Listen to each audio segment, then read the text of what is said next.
Hello guys, તો આજે મેં બનાવ્યો હતો સૂજીનો નવો નાસ્તો. સૂજીનો ટેસ્ટી અને ચટપટો નાસ્તો છે. ચાલો ગાઈસ, હું તમને સૂજીનો ચટપટો નાસ્તો બનાવવાની રેસીપી બતાવું. સૂજીનો ચટપટો નાસ્તો બનાવવા માટે સૌથી પહેલાં મેં 2 વાટકી ભરીને સૂજી લીધી છે અને આ સૂજીને આપણે સારી રીતે પીસી લેવાની છે અને સૂજીને પીસીને તેનો પાવડર બનાવી લેવાનો છે. આ રીતે સૂજીનો હું એકદમ કરકરો પાવડર બનાવી લઈશ. તમે જોઈ શકો છો આપણા સૂજીનો પાવડર બની ગયો છે.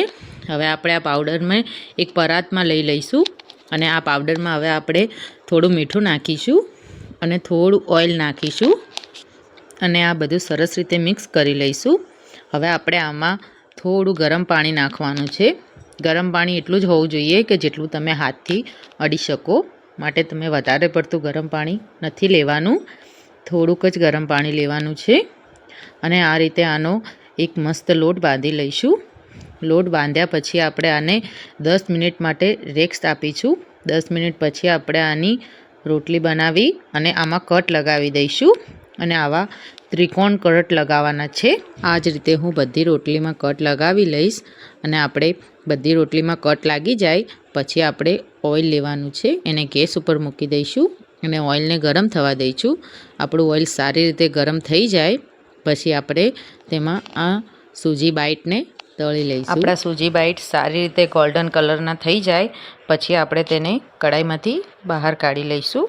તમે જોઈ શકો છો આપણા સૂજી બાઈટ કેટલા સરસ રીતે તળાઈ રહ્યા છે. હવે આપણે આને ગોલ્ડન કલર આવવા દઈશું. ગોલ્ડન કલર આવી જાય ત્યાં સુધી આપણે સૂજી બાઈટને ફ્રાય કરી લઈશું.